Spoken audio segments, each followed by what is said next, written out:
আমার এখানে চাকরি করলে সাথীকে নিয়ে একই ফ্ল্যাটে থাকতে পারবেন না। আমার সহ্য হয় না এসব। কেন কথা বলেন ওই বাজে মেয়ের সাথে?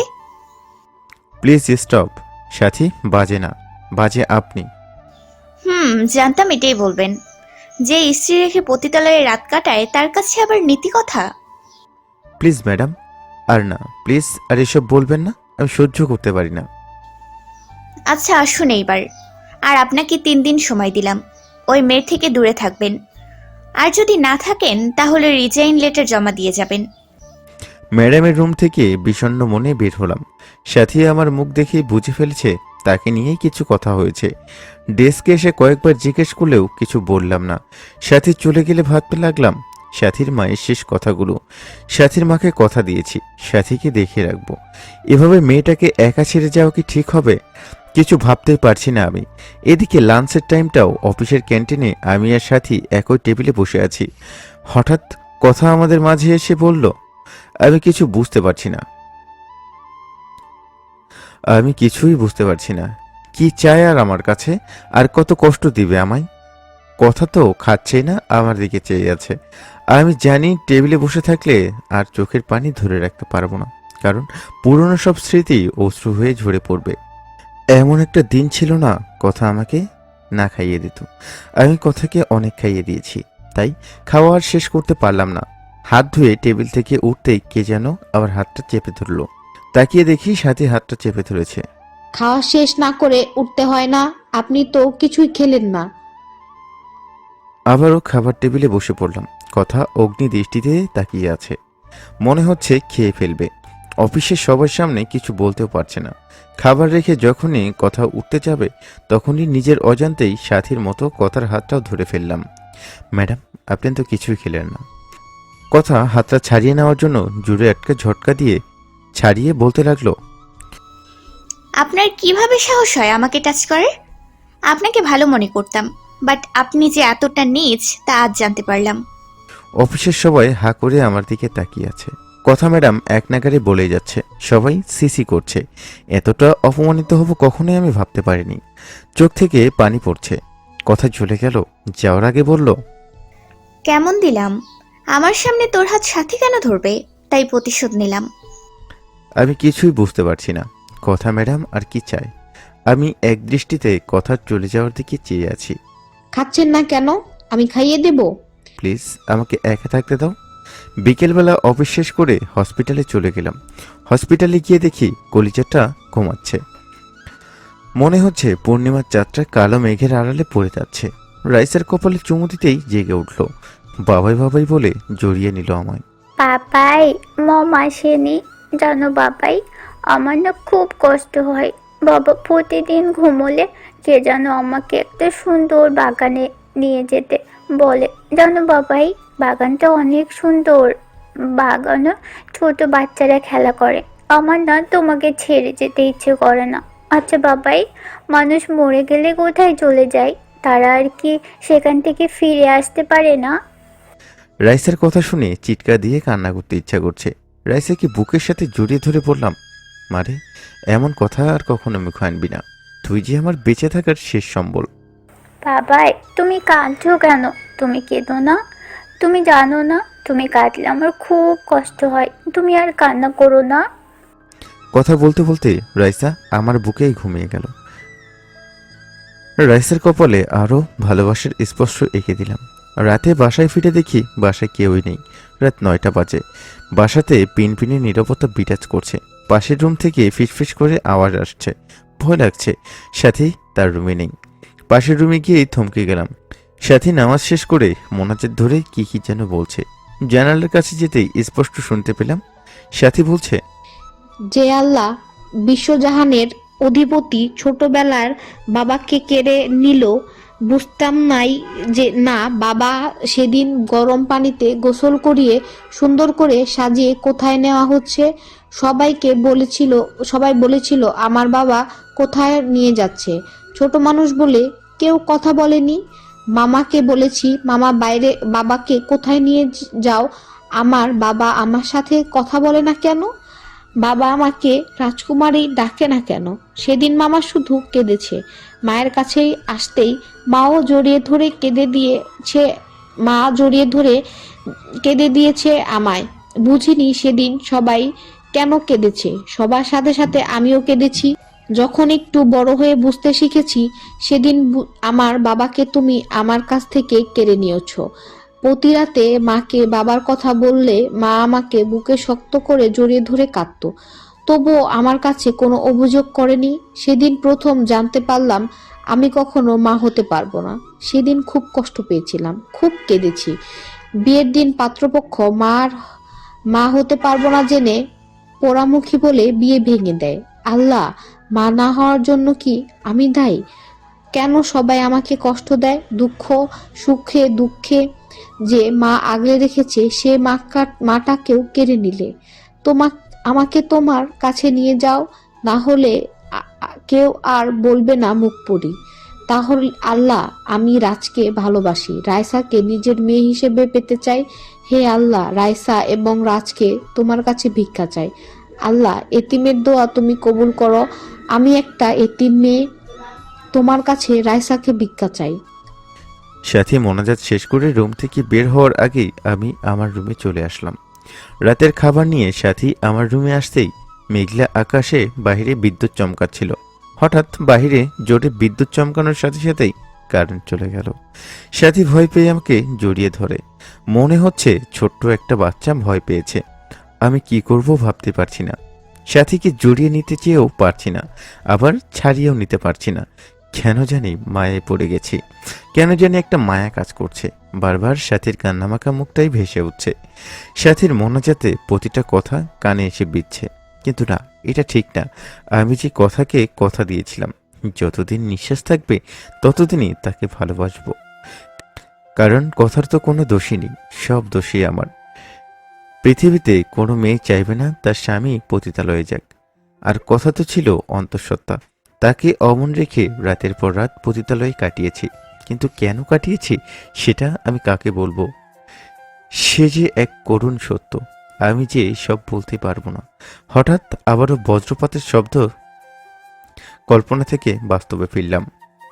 সাথী আরো শক্ত করে জড়িয়ে ধরে আছে আমায়। আমার বিবেকে জানান দিচ্ছে সাথী ভুলবশত যা করছে তা ঠিক না। একটা রুমে ছেলে আর মেয়ে থাকা সত্যিই ঘৃণিত একটি বিষয়।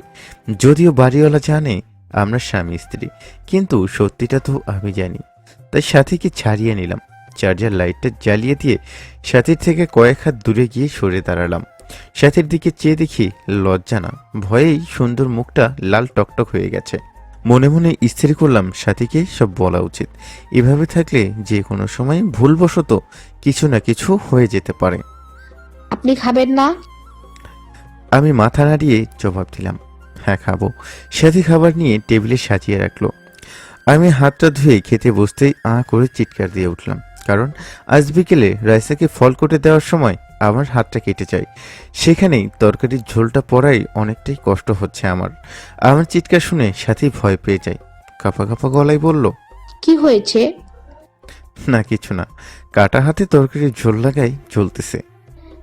আমি তোমায় খাইয়ে দেই। সাথী এটা ঠিক না।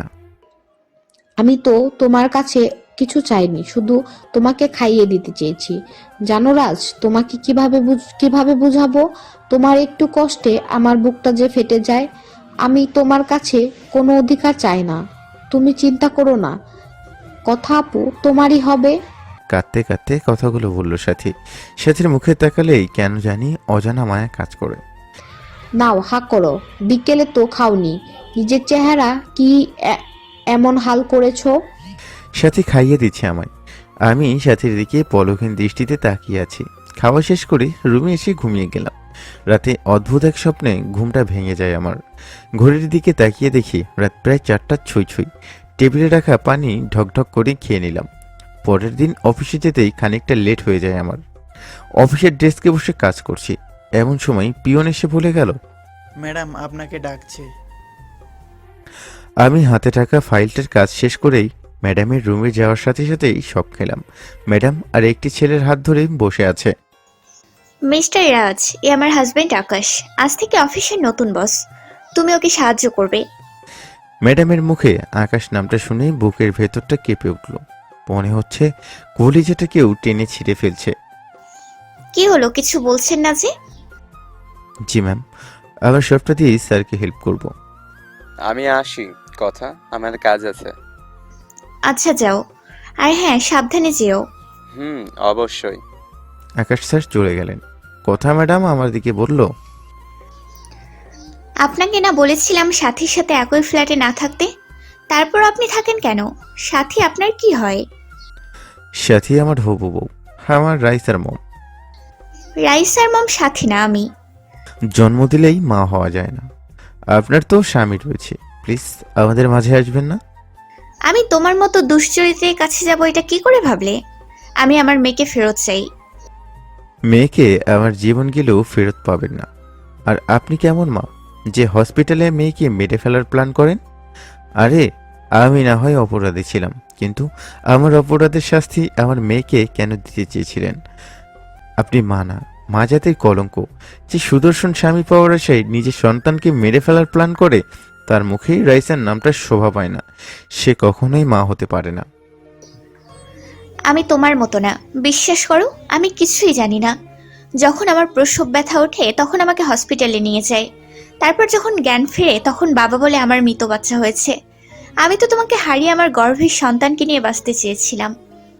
প্লিজ ড্রামা বন্ধ করেন। কিভাবে পারেন গুছিয়ে মিথ্যা বলতে?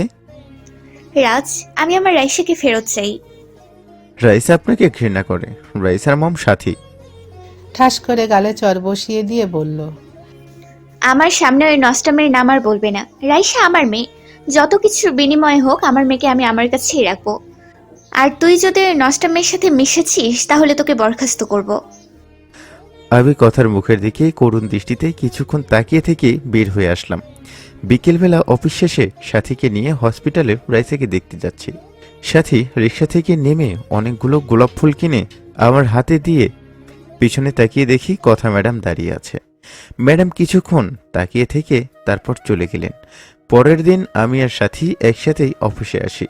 দুপুরবেলা লাঞ্চের সময় আমার হাত কাটা থাকায় আমি যখন খাবার হাতে নেই ঠিক তখনই কাটা জায়গায় ব্যথা লাগে। করে উঠলেই সাথী আমার আঙ্গুলটা তার মুখে পুড়ে নেয়। আমি অল্প কিছু খেয়ে টেবিল থেকে উঠে পড়ি। এসব আবার কথা ম্যাডাম দেখে। লাঞ্চের পরে পিয়নকে দিয়ে আমাকে ম্যাডামের রুমে ডেকে পাঠায়। আমি ম্যাডামের রুমে গিয়ে দেখি ম্যাডাম আজ নীল শাড়ি পরেছে। অপরূপ সুন্দর লাগছে শাড়িতে। কি হলো, বসেন। জি ম্যাম। আপনাকে বলেছিলাম না সাথীর সাথে না মিশতে? বলেছিলেন, তবে আপনি যা ভাবছেন তা নয়। আর আপনার ধারণা ঠিক হলেও আপনার তাতে কি? আপনার তো বর আছে। আমি কিছু জানতে চাই না। আপনাদের দুজনকে অফিস থেকে বহিষ্কার করা হয়েছে, আপনারা আসতে পারেন। ম্যাডাম, দোষ যা ছিল সবই আমার। আর আমার দোষের জন্য সাথীকে কেন বরখাস্ত করবেন? সেটা আমার বিষয়। কথার হাতটা ধরে বললাম, প্লিজ সাথীকে চাকরি থেকে বহিষ্কার করো না। তোমার রাগ, অভিমান, ঘৃণা সব আমার সাথে। তার জন্য সাথীকে কেন কষ্ট পাবে? এমন সময় কথার হাজবেন্ড আকাশ রুমে হুট করেই এসে পড়ে। এসেই দেখে কথার হাতটা ধরে আছি আমি। কথার হাতটা ছাড়াতে চাচ্ছে। আমি আকুতি মিনতি করেই যাচ্ছি। হঠাৎ পিছন থেকে কে যেন আমাকে লাথি মারে। তোর মতো 2 টাকার কর্মচারী কেমন করে সাহস হয় আমার স্ত্রীর হাত ধরার? আমি ফেল করে তাকিয়ে আছি কথার দিকে। কথা কিছুই বলছে না। আকাশ যখন আবার থাপ্পড় দিতে আসবে ঠিক তখনই কথা আকাশের হাতটা ধরে ফেলে। মনে মনে ভাবলাম, ঘৃণা করলেও হয়তো কথার হৃদয়ে এখনো আমি আছি। কি করছো আকাশ? এই চরিত্রহীনকে আমি শাস্তি দিচ্ছি। গালে ঠাস ঠাস করে চর বসিয়ে দিয়ে বলল, এই ছোট লোকের বাচ্চা, তোর কিভাবে সাহস হয় আমার গায়ে হাত দেয়ার? চরিত্রহীন লম্পট, তোর মতো চরিত্রহীনকে চাকরি দেয়াটাই আমার ভুল হয়েছে। অফিসের সবাই আমার দিকে অদ্ভুতভাবে চেয়ে আছে। চোখ থেকে টপ টপ করে পানি পড়ছে। কথা, তুমি না পারলে আমায় বলো, ঘাড় ধাক্কা দিয়ে বের করে দিচ্ছি। না, তোমার লাগবে না, আমি বের করে দিচ্ছি। সাথী দাঁড়িয়ে কাঁদছে। আমি অফিস থেকে বের হওয়ার আগেই সবার সামনে কথা ম্যাডামকে বললাম, জানেন ম্যাম, বুকের ভেতরটা ভালোবাসার একটা পাহাড় গড়ে তুলেছিলাম আপনার জন্য। মনের মাঝে একটা ছবি এঁকেছিলাম, এতদিন লালন পালন করেছিলাম। প্রতি রাতে আপনার ছবিটা বুকে নিয়ে ঘুমাতাম। আপনার আমানতটাকে নিজের জীবন দিয়েও আগলে রেখেছি। কিন্তু আজকের পর থেকে আপনাকে যতটা না ভালোবাসতাম ততটাই ঘৃণা করব। একদিন আপনার সব ভুল ভাঙবে, সেদিন আর আমায় পাবেন না। সবার সামনে দাঁড়িয়ে আমি চরিত্রহীন বলছি। এ রাজের জন্য আপনি কাঁদবেন, পায়ে পড়ে মাথা ঠুকরে ঠুকরে কাটবেন। আরেকটা সত্যি জেনে নাও, সাথী আমার হবু বউ নয়, মামারা একটা এতিম মেয়ে সাথী। কোথায় যাবে? আমি আজ মিথ্যা কলঙ্কের বোঝা নিয়ে বেরিয়ে যাচ্ছি, তবে একদিন সত্যিটা প্রকাশ পাবেই। এই ছোট লোকটাকে এক নজর দেখার জন্য তোমায় কাঁদতে হবে। চোখের পানি মুছতে মুছতে রুম থেকে বেরিয়ে এলাম। বুকের ভেতরটা আজ কাছের মতো ক্ষতবিক্ষত হয়ে গেছে। পকেটে থাকা ফোনটা বেজে উঠল। ফোনটা ধরতেই উপর থেকে মেলি কণ্ঠে কে যেন বলল, মিস্টার রাজ, আপনার মেয়ে রাইসার কন্ডিশন আশঙ্কাজনক। আপনি তাড়াতাড়ি হসপিটালে আসেন। ফোনটা পকেটে রেখে একটা সিএনজি ধরে হসপিটালে চলে গেলাম। হসপিটালে গিয়ে দেখি কলিজার টুকরাটার মাথা কাতরাচ্ছে। বাবাই বাবাই, তুমি আসছো বাবাই? জানো সবাই আমার না খুব কষ্ট হচ্ছে। বাবাই তুমি কাঁদছো কেন বাবাই? জানো বাবাই, আজ রাতে স্বপ্নে দেখি আমাকে একটা ভয়ঙ্কর লোক গলা চেপে ধরেছে। আমার না অনেক কষ্ট হচ্ছে বাবাই, আমাকে ছেড়ে কোথাও যেও না। আমার কলিজার টুকরাকে রেখে কোথাও যাব না। আমার মামুনিটার কিছুই হবে না। আমার বুকে আসো মা। রাইসাকে বুকের সাথে শক্ত করে জড়িয়ে ধরলাম। অনর্গল একটার পর একটা কথা বলে যাচ্ছে রাইসা। বাবাই, আমি কিছু দেখতে পাচ্ছি না। বাবাই, আমার খুব কষ্ট হচ্ছে, আমাকে শক্ত করে জড়িয়ে ধরো বাবাই। রাইসা কথা বলতে বলতে হঠাৎ নিঃশব্দ হয়ে গেছে। এই মা রাইসা, রাইসা কথা বল মা, কথা বল। দেখ তোর বাবাই শক্ত করে জড়িয়ে ধরে আছে তোকে। কথা বল মা, কথা বল। তুই ছাড়া তোর বাবাইয়ের যে আর কেউ নেই। ডাক্তার প্লিজ আসেন। আমার মাঝে আমার সাথে আর কথা বলছে না। আমার কলিজার টুকরা চোখ খুলছে না। পাশে দাঁড়িয়ে নার্স কাঁদছে আমার কান্না দেখে। ডাক্তার এসে বলল, ভয়ের কিছু নেই, সেন্সলেস হয়ে গেছে। তবে মিস্টার রাজ, এই সপ্তাহের মাঝে অপারেশন করতে হবে আপনার মেয়ের। রাইসার প্রায় 2টো কিডনি ড্যামেজের পথে। ইমার্জেন্সি অপারেশন করে কিডনি ডোনেট করা না গেলে পেশেন্টকে বাঁচানো সম্ভব না। আর রাইসার জন্য কিডনি পাওয়া গেছে, এখন অপারেশন করার উপযুক্ত সময়। আপনি এক কাজ করেন, টাকাটা রেডি করে 3 দিনের মাঝেই জমা দেন। জি আচ্ছা, একসাথে কি সব টাকা জমা দিতে হবে? 10 লাখের ভেতর 8 লাখ অপারেশনের আগে পেমেন্ট করতে হবে, আর বাকি 2 লাখ অপারেশন পর পেশেন্ট রিলিজ হওয়ার সময়। আচ্ছা, আপনারা সব ব্যবস্থা করেন, আমি যেভাবেই হোক পারি 3 দিনের ভিতরে টাকাটা পেমেন্ট করব। ডাক্তার চলে গেলেন। মায়াবী মুখটার দিকে চেয়ে আছি। জানি না কি করব, এত টাকা কোথায় পাবো। আমার কাছে প্রায় লাখখানেক টাকা আছে। এ টাকা দিয়ে তো কিছুই হবে না। রাইসার দিকে তাকাতেই কলিজাটা ফেটে যাচ্ছে। আমার শেষ সম্বলটাও কি আল্লাহ কেড়ে নেবে? আমার যে কেউ নেই রাইসা ছাড়া। এত টাকা কিভাবে জোগাড় করব? রাইসার মাথায় হাত বুলিয়ে দিচ্ছি আর নীরবে চোখের জল ফেলছি। মনে মনে ভাবছি, রাইসাকে কি তার মায়ের হাতেই তুলে দিব? থাকুক না তার মায়ের কাছে, তবুও তো বেঁচে থাকবে। কিছু ভাবতে পারছি না। পাশে তাকাতেই দেখি সাথী দাঁড়িয়ে আছে। এই সাথী, তুমি কাঁদছো কেন? আর কখন এসেছো? এই তো এই মাত্রই আমি তোমার বাসা ছেড়ে চলে যাচ্ছি, তাই দেখা করতে এসে যা দেখলাম তা কখনো কল্পনাও করতে পারিনি। একটা মানুষ এতটা কষ্ট চাপা কিভাবে রাখে? নিজের ভালোবাসার মানুষকে, যাকে এতটা কষ্ট দিল, তবুও কিছু বলল না। আচ্ছা রাজ, তুমি কোনো মাটিতে তৈরি? নিজের এত কষ্টের সময়ও কাউকে কিছু বলছো না। রাইসা যে এত বড় একটা রোগে ভুগছে, আমায় কখনো বলনি কেন? তুমি জানো না রাইসাকে আমি আমার মেয়ের মতো ভাবি? রাইসা যে আমার শ্বাস প্রশ্বাস। সাথী, আমি কি করব? আমার যে শেষ সম্বলটাও আল্লাহ কেড়ে নিতে চাচ্ছে। আমি কাকে জড়িয়ে ধরে কাটবো? নিজের ভালোবাসার মানুষ অপমান করে বের করে দিল অফিস থেকে।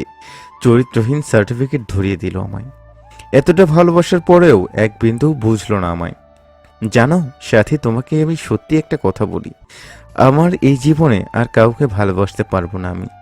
আমি জানি তুমি আমাকে ভালোবাসো, বড্ড বেশি ভালোবাসো।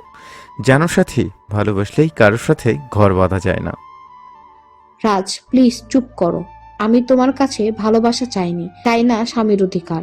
আমি তোমার পায়ের নিচে একটু জায়গা চাই, যে জায়গাটা একটা নারীর জন্য পরম সৌভাগ্যের, পরম গৌরবের। আমি শুধু রাইসার মা হয়ে থাকতে চাই। আমি রাইসাকে চাই রাজ, তোমার কাছে রাইসাকে মা ডাকা ভিক্ষা চাই। তুমি এভাবে বলো না, আমার মেয়েটা বাঁচা মরার সন্দিক্ষণ নেই। আর জানো তো, রাইসার জন্মদাত্রী মা কথা, আমি চাই রাইসাকে তার মায়ের হাতে তুলে দিতে, কারণ আমি চাই না আমার মেয়েটা অকালে হারিয়ে যাক। চোখের পানি মুছে মনে মনে স্থির করে নিলাম, রাইসার বিনিময়ে কথার কাছে 10 লাখ টাকা চাইব। যেই ভাবা সেই কাজ। রাইসার কপালে চুমু দিতে বললাম, মারে তোর বাবাকে ক্ষমা করে দিস, তোকে বুকে আগলে রাখতে পারলাম না। আমি যে হতভাবাকা পিতা, তোকে বাঁচাতে আমি তোকেই কোরবানি দিয়ে দিলাম। রাত 8টায় কথার বাড়ির গেটের সামনে দাঁড়িয়ে আছি। কিছুক্ষণ পর কথা এসে দরজা খুলে বলল, আমি না তোর মতো চরিত্রহীনের মুখ দেখতে চাইনি, তারপরও কেন এসেছিস? ম্যাডাম, আমি আপনার মেয়েকে ফেরত দিতে এসেছি, তবে একটা শর্ত আছে। কিসের শর্ত? আমার 10 লাখ টাকা লাগবে। হঠাৎ আকাশ বাড়িতে ঢুকতেই আমাকে দেখে রাগান্বিত ভাব নিয়ে বলল, সুইটহার্ট, আমার মেয়েকে নিয়ে হতে ব্যবসা কেন? করতে এসেছে, তোমার বাড়িতে? আমার মেয়েকে ফেরত দিয়ে টাকা নিতে এসেছে চরিত্রহীনটা। কথার মুখে এমন কথা শুনে কলিজাটা ফেটে যাচ্ছে আমার। চোখের পানি মুছে কথা ম্যাডামকে বললাম, ম্যাডাম আপনি আপনার মেয়েকে নেবেন, আমার টাকাটা খুবই প্রয়োজন। আমার কথাটি শেষ হতে না হতে আকাশ বলল, সুইটহার্ট, তোমার মেয়ে তো মারা গিয়েছে। হসপিটালে আমি নিজের চোখে দেখেছি তোমার মৃত মেয়ে হয়েছে। এই চরিত্রহীনটা তোমার সাথে ব্যবসা করতে এসেছে। তুমি এই ছোট লোকটার কথা বিশ্বাস করলে? কথা আমার কাছে এসে বলল, ছি, শেষ পর্যন্ত এমন ঘৃণ্য অভিনয় করতে পারলি? কার না কার যারোর সন্তানকে টাকার লোভে আমার কাছে মেয়ে বানাতে তোর লজ্জা করলো না? জানি না কোন পতিতার ঘরের জন্ম, আর আমার ঘাড়ে তুলে দিতে চাচ্ছিস। এই জন্যই তো বলি, পতিতার মেয়ে কেন আমায় মা ডাকবে? পতিতার মেয়ে তো সাথীর মতো নষ্ট মেয়েকেই মা ডাকবে। ঠাস ঠাস করে কথার গালে চর বসিয়ে দিয়ে বলতে লাগলাম, এই তুই মেয়ে, তোর লজ্জা করে না নিজের মেয়েকে পতিতার মেয়ে বানাতে? তুই আর কোনোদিনও রাইসাকে মেয়ে বলে পরিচয় দিবি না। লজ্জা করে না? তুই মেয়ে জাতির কলঙ্ক। তোর মতো চরিত্রহীনের মুখে এসব মানায় না। আর তোর কি করে সাহস হয় আমার গায়ে হাত তুলতে? চুপ, একদম চুপ। আজ তুই অতবিত্তের জন্য যে ভুল করেছিস, এর ফল তোকে পেতে হবে। কথাগুলো বলে অহংকারী মেয়ের বাড়ি থেকে বেরিয়ে গেলাম আমি। চোখ থেকে অশ্রুর বাণ বেরিয়ে পড়ছে। কি করব আমি? আমার যে কোনো মূল্যে রাইসাকে যে বাঁচাতেই হবে। চোখে মুখে অন্ধকার দেখছি। বাসে এসে ফ্রেশ না হয়ে না খেয়ে শুয়ে পড়লাম। স্বপ্নে দেখি রাইসা মারা গিয়েছে।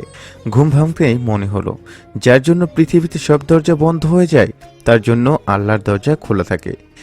বান্দা আল্লাহকে ভুলে গেলেও আল্লাহ কখনোই বান্দাকে ভুলে যায় না। তাই অজু করে ঘড়ির দিকে তাকিয়ে দেখি রাত 3টা বাজে। 2 রাকাত নামাজ শেষ করে আল্লাহর কাছে 2 হাতখানা তুলে বলতে লাগলাম, হে বিশ্বজাহানের মালিক, হে পরওয়ারদিগার, পৃথিবীর সকল মানুষ যখন গভীর ঘুমে আসক্ত, তখন তোমার কাছে এই গুনাহগার বান্দা তোমার দরবারে 2টি হাত তুলে ধরেছি। আল্লাহ, কি এমন অপরাধ করেছি আমি, যার জন্য এত কষ্ট দিচ্ছ আমায়? যাকে এতটা ভালোবাসলাম তাকে দূরে সরিয়ে দিয়েছ। আজ সে অন্যের বুকে। হে আল্লাহ, আমি তোমার কাছে বিচার চাই না। হে আল্লাহ, আমি তোমার কাছে আর কিছুই চাই না। আমার বেঁচে থাকার শেষ সম্বল আমার কলিজার টুকরা রাইসাকে সুস্থতা দান করো। হে আল্লাহ, শেষ রাতে তুমি বান্দার ফরিয়াদ শুনতে নাকি 4র্থ আসমানে অবতরণ করো। আল্লাহ, তুমি কি আমার ডাক শুনতে পাচ্ছ? পৃথিবীতে কোনো সন্তান যদি কোনো অপরাধ করে মা বলে ডাক দিয়ে কান্না করে দেয়, তখন সে মা আর রাগ করে থাকতে পারে না, ছোট্ট সন্তানকে টান দিয়ে কোলে তুলে নেয়। হে আল্লাহ, তুমি তো দুনিয়ার মায়ের চেয়েও তোমার বান্দাদেরকে লক্ষ কোটি গুণ বেশি ভালোবাসো। হে আল্লাহ, তোমার গায়েবী মদত দ্বারা আমার মেয়েকে সুস্থ করে দাও। তুমি তো জানো আমার মেয়েটা কতটা অভাগী। জন্মের পর মায়ের 1 ফোঁটা দুধও পান করতে পারেনি। মায়ের স্নেহ ভালোবাসা কি জিনিসটাই বোঝেনি সে। নিজের মায়ের কাছে শুনতে হয় সে নাকি একটা নষ্টা মায়ের গর্ভেই জন্ম নিয়েছে। হে আল্লাহ, আমার মেয়েটা তো কোনো অপরাধ করেনি, তবে কেন এত শাস্তি দিচ্ছ? ও আমার মাবুদ, আমার মেয়েটাকে তুমি সুস্থতা দান করো, নয়তো কোনো পথ তৈরি করে দাও। আল্লাহ, ফকির এক দরজায় ভিক্ষা না পেলে অন্য দরজায় যায়। তুমি ছাড়া তো তোমার বান্ধাদের কোনো যাওয়ার জায়গা নেই। সুস্থ করে দাও না আমার কলিজার টুকরাটাকে। মোনাজাত শেষ করে কখন যে জায়নামাজে ঘুমিয়ে গিয়েছি সেটার খেয়াল নেই। সকালবেলা প্রভাতের সূর্যের আলো চোখে পড়তেই ঘুমটা ভেঙে যায়। সকালে ঘুম থেকে উঠে ফ্রেশ হয়ে বারান্দায় বের হতেই পিছন থেকে কে যেন হাতটা টেনে ধরলো। পিছনে তাকাতে দেখি সাথী। এই, তুমি যাওনি? যেতে চেয়েছিলাম, কিন্তু কোনো এক অদৃশ্য মায়া যেতে দেয়নি। তুমি খেয়ে নাও। না, খিদে নেই। সাথীকে বাসায় রেখে হসপিটালে চলে গেলাম। বাবাই তুমি আসছো? বাবাই, আমার না এখানে থাকতে একদম বিরক্ত লাগে। তুমি জানো না, আমি বুকে না নিলে তোমার মহারানী ঘুমোতে পারে না। বাবাই, আমাকে কবে নিয়ে যাবে? আমার না খুব কষ্ট হয় এখানে। বাবাই, আবারও তুমি কাঁদছো? কেঁদো না বাবাই, তুমি কাঁদলে আমারও খুব কান্না পাই। আমি এখানে থাকবো বাবাই, তাও কেঁদো না তুমি। রাইসের প্রতি কথা মর্মে আঘাত করেছে। জানি না কবে তোতা পাখিটার মতো কথা বলা পাখিটা হারিয়ে যাবে। তোতা পাখিটাকে বুকের সাথে জড়িয়ে নিয়ে বললাম, মহারানী, এই দেখ, তোর বাবাই তোকে বুকে নিয়েছে। এই বুক থেকে আর কোথাও তোকে যেতে দিবে না। হঠাৎ এমন সময় একটা নার্স এসে বলল, স্যার আপনাকে তার রুমে যেতে বলেছে। আপনি যান, আমি আসছি। নার্স চলে গেলে আমি ডাক্তারের রুমে অনুমতি না নিয়ে প্রবেশ করে ফেলি। ডাক্তার একটা মেয়ের সাথে কথা বলছে। স্যার, যত টাকা লাগে আমার স্বামীকে বাঁচান। আমি যে কোনো মূল্যে আমার স্বামীকে সুস্থ করতে চাই। মিস জ্যোতি, আপনার স্বামীকে বাঁচাতে হলে এ পজিটিভ গ্রুপের কিডনি লাগবে। আমরা দেশের সকল হাসপাতালে খোঁজ নিয়েছি, কোথাও পাইনি। জানেন মিস জ্যোতি, আমরা চাই প্রতিটা রোগী সুস্থ হোক, কিন্তু এমন এক সময় নিয়ে আসছেন আপনার স্বামীকে যখন কোনো হসপিটালে কিডনি সংগ্রহ করা যায়নি। এইদিকে রোগীর অবস্থাও আশঙ্কাজনক, যে কোনো মুহূর্তে একটা কিছু হয়ে যেতে পারে। স্যার, ভালোবেসে বিয়ে করেছিলাম তিশানকে। ওকে ছাড়া আমি যে নিজেকে কল্পনাই করতে পারি না। ওকে ছাড়া আমি কিভাবে বাঁচবো? আপনার পায়ে পড়ি, দরকার হলে আমার সমস্ত সম্পদের বিনিময়ে তিশানকে সুস্থ করে দিন। মিস জ্যোতি, তোমার মতো আমারও একটা মেয়ে আছে। তুমি আমার মেয়ের মতো। আল্লাহকে ডাকো, তিনি যদি কিছু একটা করেন। কিডনিটা যদি আমি দেই? আমার কথা শুনে ডাক্তার আর মেয়েটা কেমন যেন করে তাকালো। আপনার রক্তের গ্রুপ কি এ পজিটিভ? ওই আপুর স্বামীকে আমি কিডনি দিতে চাই, তবে আমার একটা শর্ত আছে। কিসের শর্ত বলেন? আমার 10 লাখ টাকা লাগবে। মাত্র 10 লাখ? আপনি চাইলে আমি কোটি টাকাও দিতে রাজি। আমি আপনাকে 20 লাখ দেব। না আপু, আমার 10 লাখ হলেই চলবে। ভাইয়া, একটা কথা বলবো? যদি ছোট বোন ভাবেন। জি বলেন। আপনাকে 20 লাখ টাকা দিতে চাইলেও আপনি 10 লাখ টাকাই কেন নিলেন? টাকাগুলো দিয়ে কি করবেন যদি বলতেন? আপু, আমার মেয়ের অপারেশন 3 দিন পর। অপারেশনটা 10 লাখ টাকায় লাগবে। অনেক চেষ্টা করেও টাকাটা জোগাড় করতে পারিনি আমি। আল্লাহ আমার দিকে মুখ তুলে তাকিয়েছে, আমার মেয়ের চিকিৎসা করার জন্য একটা ব্যবস্থা করে দিয়েছে। আমার মেয়েটা ছাড়া যে আমার এই ভুবনে কেউই নেই। আর একটা কথা, যদি আমার টাকাটা না লাগতো তাহলে আপনাকে, আপনার স্বামীকে বিনামূল্যেই আমি কিডনিটা ডোনেট করতাম, আপনাদের ভালোবাসাকে বাঁচাতেই। ডাক্তার কাঁধে হাত রেখে বলল, ইউ আর এ গ্রেট রাজ। আমার কোনো ভাই নেই, আজ থেকে তুমি আমার ভাই। সত্যি আজ মানুষরূপী ফেরেশতা দেখলাম। কোনো চিন্তা করবেন না, রাইসার অপারেশনের ঠিক টাইমেই হবে। আলহামদুলিল্লাহ। ডাক্তারের রুম থেকে বের হয়ে 2 রাকাত নফল নামাজ পড়ে নিলাম। আল্লাহ তাআলার রহমতে রাইসার অপারেশনটার সব ব্যবস্থা হয়ে গিয়েছে। পরের দিন রূপপুর পতিতালয়ের সামনে থেকে কিছু মেডিসিন নিয়ে ভেতরে ঢুকলাম। এদিকে কথা অফিস থেকে ফেরার পথে আমাকে আবারও পতিতালয়ে ঢুকতে দেখে মনে মনে স্থির করলো, চরিত্রহীনটাকে উচিত শিক্ষা দিব। কথা পতিতালয়ে ঢোকার সময় একটা মাঝবয়সী লোক মুচকি হেসে বলল, আগে কখনো দেখিনি তো তোমায়। খদ্দের লাগবে? যদি খদ্দের ধরিয়ে দেয় আমাকে অর্ধেক দিতে হবে, নইলে যেতে দেওয়া হবে না। কথা তার পাশ থেকে 1000 টাকার নোট বের করে লোকটার হাতে ধরিয়ে দিল। লোকটা হা করে দাঁড়িয়ে আছে। কথা পতিতালয়ের ভেতরে ঢুকতেই দেখে রাজ একটা রুমে যাচ্ছে। রুমে গিয়ে দরজাটা লাগিয়ে দিল। কথা জানালা ফাঁক করে ভেতরে তাকিয়ে যা দেখলো তা দেখার মোটেই প্রস্তুত ছিল না। রাজ একটা বয়স্ক মহিলার পা ছুঁয়ে সালাম করছে। হঠাৎ মহিলাটি রাজকে পা থেকে তুলে বলল, বাবারে, সত্যি তোর মতো ছেলে পেয়ে আমি অনেক ভাগ্যবতী। জানি না পতিতা হয়েও কি এমন ভালো কাজ করেছিলাম যার জন্য তোর মতো একটা ছেলেকে পেয়েছি। মা গো, এমন কথা বলো না তুমি। আমার কাছে তোমার পরিচয় মা, যে আমাকে এত কষ্ট করে লালন পালন করেছে। মা, আমার মাথায় একটু হাত বুলিয়ে দিবে? আমার না খুব কষ্ট হয়। আমি এত কষ্ট রাখবো কোথায় মা? তবুও তোমার কোলে মাথা রাখলে যে আমি শান্তি পাই। কি হয়েছে বাবা, তুই ছোট্ট বাচ্চার মতো কাঁদছিস কেন? আমার দাদু ভাইয়ের কিছু হয়েছে? মা, অনেক অসুস্থ আমার কলিজার টুকরাটা। আচ্ছা মা, কোনো মা কি তার সন্তানকে না দেখেই চিনতে পারে? হঠাৎ এমন প্রশ্ন? বলো মা। হ্যাঁ বাবা, মাতৃত্বের একটা শক্তি আছে। এই অদৃশ্য শক্তি বলেই একজন মা তার সন্তানকে চিনতে পারে। জানো মা, আমার মেয়েটাকে তার মা চিনতে পারলো না। আমার কলিজার টুকরাটাকে বাঁচাতে তার মায়ের কাছে ফেরত দিতে গিয়েছিলাম। জানো মা, তার মা তাকে কি বলেছে? বলেছে যে আমার মেয়েটা নাকি কোনো পতিতার গর্ভে থেকে জন্ম নিয়েছে। এই কথায় আমার কলিজাটা রক্তাক্ত হয়ে গেছে। যাকে নিজের থেকেও বেশি ভালোবেসেছিলাম, সেই মানুষটা এভাবে আঘাত করবে ভাবতে পারিনি। মা, আমার মেয়েটার প্রায় 2টি কিডনি ড্যামেজ হয়ে গেছে। বাধ্য হয়ে মেয়েটাকে বাঁচাতে তার মায়ের কাছে গিয়েছিলাম, কিন্তু সব আশায় ব্যর্থ করে এমনভাবে তাড়িয়ে দিয়েছে, কোনো কুকুরকেও এভাবে তাড়িয়ে দেয় না। আমার মেয়েটা তার মায়ের কাছেই পতিতার মেয়ে। কথা ধপ করে ফ্লোরে বসে পড়ল, মুখটা বাম হাতে চেপে ধরে কাঁদতে লাগলো। এ কি করেছে সে? কাকে কষ্ট দিয়েছে? রাজ কি তাকে ক্ষমা করবে? মা, আমি একটু ঘুম পাড়িয়ে দিবে?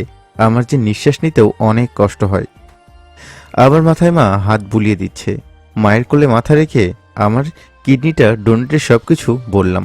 মা বলল, বাবা, তোর দক্ষিণী মায়ের দোয়া তোর প্রতি সবসময় রয়েছে। মার কাছ থেকে বিদায় নিয়ে পতিতালয় থেকে বের হলাম। পতিতালয় সবার কাছে খারাপ হলেও আমার কাছে এক পরম আশ্রয়স্থল। কারণ আমার নতুন জীবন যে সেই পতিতালয়ের নিষিদ্ধ পল্লী থেকেই। এদিকে কথা কি করবে ভাবতে পারছে না। হঠাৎ ছোট্ট একটা বাচ্চা এসে বলল, আপনি কাঁদছেন কেন?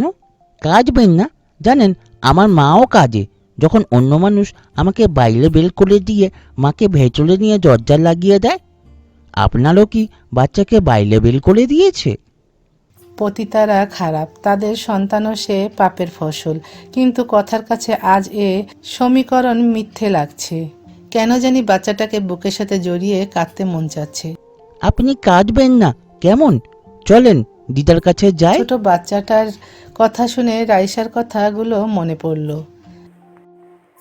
তুমি পচা, তুমি বাবাইকে বকা দাও, তোমার সাথে কথা বলবো না। রাইসার কথাগুলো মনে পড়তেই বুকের ভেতরটা নাড়া দিয়ে ওঠে। নিজের মেয়েকে এতটা কষ্ট দিয়েছে, নিজের এক ফোঁটা দুধ তো দূরের কথা, একটাবার বুকে পর্যন্ত জড়িয়ে নেওয়া হয়নি। রাজ কি আমায় ক্ষমা করবে? একটা মানুষ কতটা কষ্ট বুকে চাপা দিয়ে রেখেছিল, এতটা ভালোবাসার পরও যে আমি তাকে কষ্টই দিয়েছি। আমাকে কি আমার স্বামী ক্ষমা করবে? মাকে সবটা বললে মা হয়তো ক্ষমা করবে আমায়। কথা হাঁটি হাঁটি পায়ে রুমটাতে প্রবেশ করলো। রুমটাতে রাজের কলেজ জীবনের ছবি, আরও অনেক ছবি রয়েছে। হঠাৎ বিছানায় শুয়ে থাকা মহিলাটি বলল, কে মা তুমি? কথা কাঁপা কাঁপা গলায় বলল, মা, আমি আপনার এক হতভাগী সন্তান, যে সত্যিকারের ভালোবাসাকে কাছে পাওয়ার পরও পা দিয়ে দূরে ঠেলে দিয়েছে। মা, আমি বুঝতে পারছি না তুমি কে। মা, আমি আপনার ছেলের বউ। মা, আমাকে ক্ষমা করে দাও। কথাটা বলেই কথা মার পা দুটি জাপটে ধরল। কি করছো মা? ছাড়ো, এভাবে পা ধরেছো কেন? সন্তান তো মায়ের পায়ে নয়, বুকে থাকে। মা গো, আমি যে আমার স্বামীকে কষ্ট দিয়েছি আপনার ছেলেকে। আপনি ক্ষমা না করলে যে আমার স্বামী আমায় ক্ষমা করবে না। মা জানেন, ছোটবেলায় মাকে হারিয়ে মায়ের স্নেহ, মমতা, ভালোবাসা কি তা কখনো বুঝিনি। বাবার অর্থ প্রাচুর্যের মাঝে বড় হয়েছি। জীবনে প্রথম আপনাকে মা বলে ডাকলাম। আপনি কি আপনার সন্তানের অধিকারটুকু আমায় ভিক্ষা দেবেন? কি করছো মা? সন্তান যত বড় অপরাধ করুক না কেন, মায়ের কাছে কান্না করে দিলে সে অপরাধ ভালোবাসায় পূর্ণ হয়। কথাকে পা থেকে বিছানায় নিয়ে বলল, কেন রে মা, আমার ছেলেটাকে এত কষ্ট দিলে? কেনই ডিভোর্স দিয়েছিলে? মা, পরিবারের অমতে রাজকে বিয়ে করেছিলাম। আমাদের ঘরে অন্য কিছুর অভাব থাকলেও কখনো ভালোবাসার অভাব ছিল না। রাজকে বড্ড বেশি ভালোবাসতাম। দিনগুলো ভালোই কাটছিল। যখন রাইসা আমার গর্ভে এলো তখন নিজেকে আরো বেশি সুখী মনে হয়েছিল। কত স্বপ্ন ছিল রাইসাকে নিয়ে, কিন্তু আমার কপালে যে সুখ নেই। একদিন হঠাৎ বাবা এসে বলল, মারে, তুই না হয় ভুল করেছিস। আমি তোর ভুলটা মনে মনে মেনেও নিয়েছিলাম, কিন্তু মারে, রাজের চরিত্র ভালো না। তোকে যে কিভাবে বলি। সেদিন বাবার মুখের ওপর দরজা লাগিয়ে দিয়েছিলাম। এর কয়েকদিন পর বাবা ফোন দিয়ে বলল, দেখে যা তোর বরের চরিত্র। আমি জানতাম আমার রাজের মতো ভালো মানুষ হয় না, কিন্তু সেদিন যখন ফার্মেসি থেকে মেডিসিন নিয়ে পতিতালয়ে ঢুকলো রাজ, তখন আমার পৃথিবীটা অমাবস্যার অন্ধকারে ঢাকা পড়ে গেল। তারপর ওখানেই ঠাস করে পড়ে যাই। বাবা হসপিটালে নিয়ে গেলেও জ্ঞান ফেরার সাথে সাথে আমি বাসায় চলে আসি। সারা রাত আমি ব্যথায় ছটফট করেছি, কিন্তু সেদিন রাতে আর রাজ বাসায় ফেরেনি। পরের দিন বাসায় ফিরলে রাজকে যখন জিজ্ঞেস করি, তুমি কাল সারা রাত কোথায় ছিলে, ওর সোজা সাপটা উত্তর ছিল, আমি বন্ধুর বাড়িতে ছিলাম। তখন আর বলতে পারিনি, তুমি গর্ভবতী স্ত্রী রেখে সারা রাত পতিতালয়ে কাটিয়েছ। বাথরুমে শাওয়ার নিতে গিয়ে চিৎকার দিয়ে কান্না করেছি। এদিকে কয়েকদিন পর পর রাজ পতিতালয়ে গিয়ে থাকতো। আমি যদি বলতাম কোথায় ছিলে, রাগ দেখিয়ে বলতো বন্ধুর বাসায়। আমার খুব কষ্ট হতো। এরই মাঝে বাবা আমাকে নিতে আসলো। সেদিন আর না করতে পারিনি।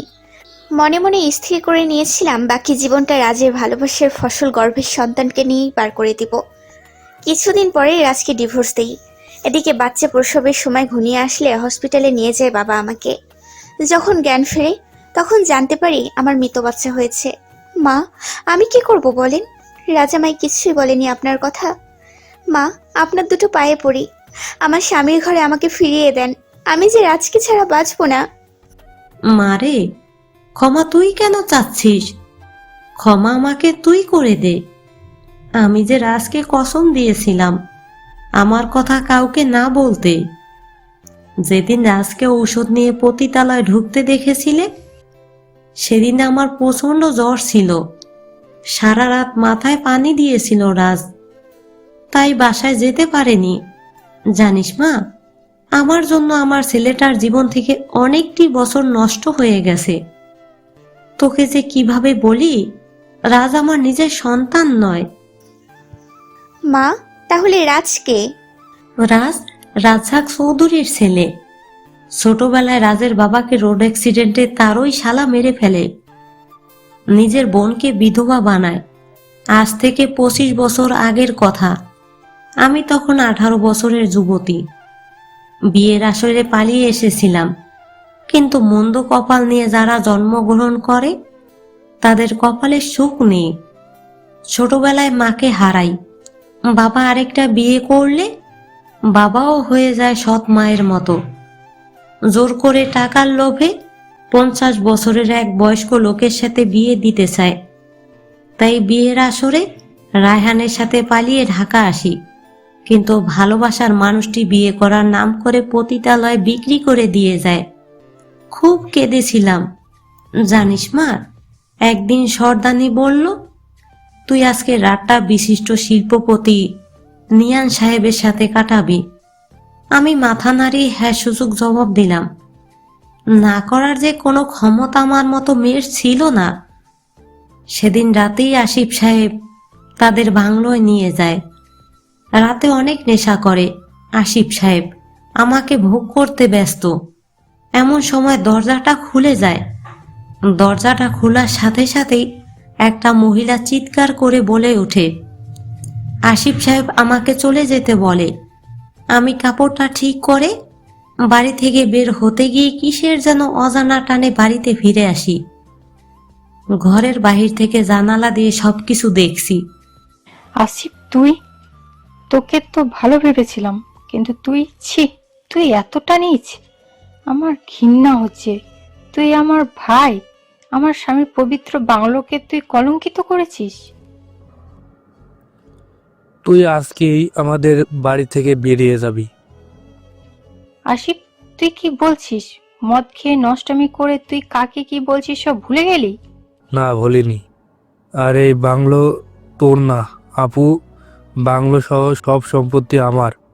মুখ সামলে কথা বল। হে হা হা হা, তোর স্বামীকে যেমন গাড়ি চাপা দিয়ে মেরেছিলাম, আজ তোকে আগুনে পুড়ে মারবো। সরে তোর বাচ্চাটাকে। আশিক কথাটা বলেই তার বোনকে সজোরে দেয়ালের সাথে ধাক্কা মারলো। দেয়ালের সাথে মাথাটা বাড়ি খাওয়াই মাথাটা ফেটে ফিনকি দিয়ে রক্ত পড়তে লাগলো। বাচ্চাটা ফ্লোরে পড়ে কান্না করতে লাগলো। রক্তমাখা শরীর নিয়ে বোন তার ভাইয়ের পা ধরে বলেছিল, ভাইরে, তোর কাছে আমার ছেলের জীবনটা ভিক্ষা চাই, তুই ওকে মারিস না। মায়ের সামনেই বাচ্চাটিকে লাথি মারলো।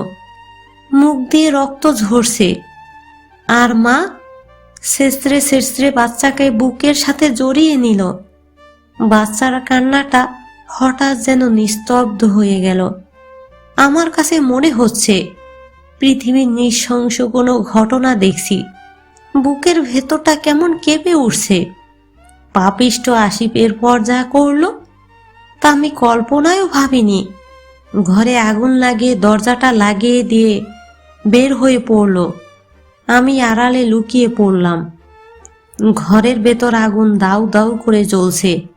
লোকটি হাসতে হাসতে বেরিয়ে গেল।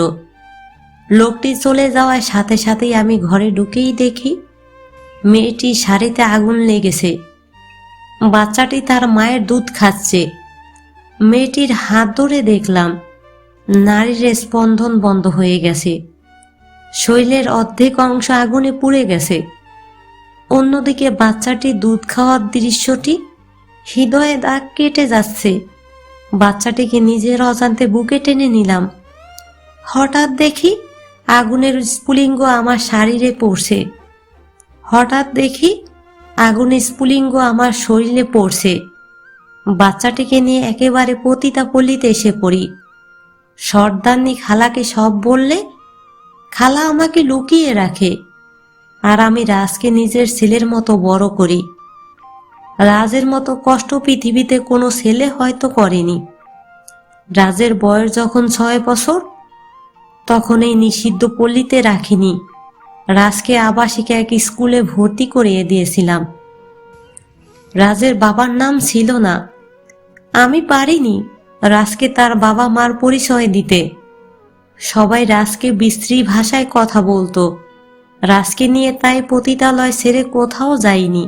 আমি চাইনি আমার ছেলেটা যেন আর কোনো কষ্ট না পায়। কিন্তু আজ জানতে পারলাম আমার ছেলেটা বিরহের অনলে পুড়তে পুড়তে শেষ। নিজের মামাই যে রাজের বাবা মায়ের খুনি। রাজকে বলিনি তার বাবা মায়ের খুনি তারই মামা। পারিনি বলতে আমি রাজের মা না। রাজ এখনো জানে না তার বাবা মা কে। মা, কোন এই আসিফ সাহেব যে আমার স্বামীর জীবনটাকে নষ্ট করে দিয়েছে? মা, আমি ঠিক চিনি না, তবে ওনার বাড়ি ছিল মিরপুর 14তে। রাজের মায়ের মুখে কথা মিরপুরের কথা শুনে চমকে উঠল। তাড়াতাড়ি মোবাইল ফোনটা বের করে তার আর তার বাবার ছোটবেলার একটা ছবি দেখিয়ে বলে, দেখেন তো মা, লোকটাকে চেনেন কিনা? এই তো সেই পাপিষ্ট আসিফ যে আমার রাজের জীবনটা নষ্ট করে দিয়েছে। কথার হাতটা কাঁপতে কাঁপতে ফোনটা ফ্লোরে পড়ে যায়।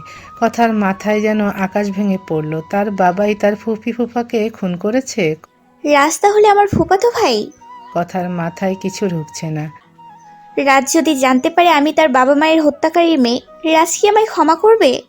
বুকের ভেতর কষ্টের পাথর এসে জমাট বাঁধছে। মা, এভাবে ফোন ফেলে দিলে কেন? কথা আকস্মিকভাবে রাজের মায়ের পা দুটি ধরে বলে, মা গো মা, আমি যে খুনির মেয়ে। আমার শ্বশুর আর শাশুড়ির হত্যাকারী যে আমার জন্মদাতা পিতা। আমার স্বামী কি আমায় ক্ষমা করবে? আমার স্বামীকে যে আমি নিষ্ঠুরভাবে আঘাত করেছি, কুকুরের মতো ব্যবহার করেছি, বলেন মা, রাজ আমায় ক্ষমা করবে? মারে, তোর ভালোবাসা তোমরা আদায় করে নাও। আর তুমি তো খুন করনি মা, খুন করেছে তোমার বাবা। জানো মা, সম্পত্তির জন্য মানুষ কতটা নিষ্ঠুর হতে পারে। সেদিন তোমার বাবাকে দেখেছি। মা, আমি এখন কি করব? তুমি এক কাজ করো, হসপিটালে যাও, রাজের কাছে ক্ষমা চাও। কথা মার কাছ থেকে বিদায় নিয়ে সোজা হসপিটালে চলে যায়। হসপিটালের কাউন্টার থেকে রাইসার বেড নাম্বারটা জেনে নেয়। 10 নাম্বার কেবিনের সামনে যেতেই বুকের ভেতরটা ধক করে ওঠে। রাজ রাইসাকে বুকে নিয়ে শুয়ে আছে। রাজের মাথায় হাত বুলিয়ে দিচ্ছে সাথী। রাজের মাথায় সাথীর হাত দেখেই বুকের ভেতর কেমন করে উঠল। কথা যে রাজের ভাগ কাউকে দিতে চায় না। কথা দৌড়ে গিয়ে সাথীকে বলে, তুমি রাজকে স্পর্শ করবে না। ম্যাডাম আপনি এখানে? হ্যাঁ আমি। তো রাজের কাছে কেন? আর কত কষ্ট দেবেন রাজকে? রাজ আপনার কে? রাজ আমার স্বামী। কথাটা বলতে গলাটা ধরে এলো। আমি ঠাস করেই কথার গালে চর বসিয়ে দিলাম। ছি, লজ্জা করে না? আবার কিসের জন্য আসছেন? অফিসের সবার সামনে চরিত্রহীন বানিয়ে আপনার প্রতিশোধ নেওয়ার শেষ হয়নি? আর কি চান? আমাদের বাঁচতে দিবেন না? রাইসাকে জড়িয়ে ধরে বললাম, রাজ, আমি তোমার পায়ে পড়ি, আমাকে ক্ষমা করে দাও। কিসের ক্ষমা? এতটা ভালোবাসার পরেও যাকে আপনি কুকুরের মতো তাড়িয়ে দিয়েছেন, আর আমি আপনাকে সেখানে ক্ষমা করে দিয়েছি। আপনার প্রতি কোনো অভিযোগ নেই আমার। আপনার মুখটা আমার দেখতে মন চায় না। কথাটা বলতেই বুকটা ছ্যাদ করে উঠল। হ্যাঁ আমি অপরাধী, কিন্তু তুমি যখন সাথীকে নিয়ে একই বাসায় থাকো তখন আমার কষ্ট হয়। আমি তোমাকে বলেছি, শোনোনি তুমি। প্লিজ ইমোশনাল ড্রামা বন্ধ করেন। রাজ, আমি ড্রামা করছি না। প্লিজ আপনাকে করজোর করে মিনতি করছি, আপনি চলে যান। আমার মেয়েটা এমনিতেই অনেক অসুস্থ। রাজ, রাইসাকে একটিবার বুকে নিতে দেবে? আমার হৃদয়ের রক্তক্ষরণটা বন্ধ করতাম। ছি, আপনার লজ্জা করে না? পতিতার মেয়েকে আপনার মেয়ে বলছেন?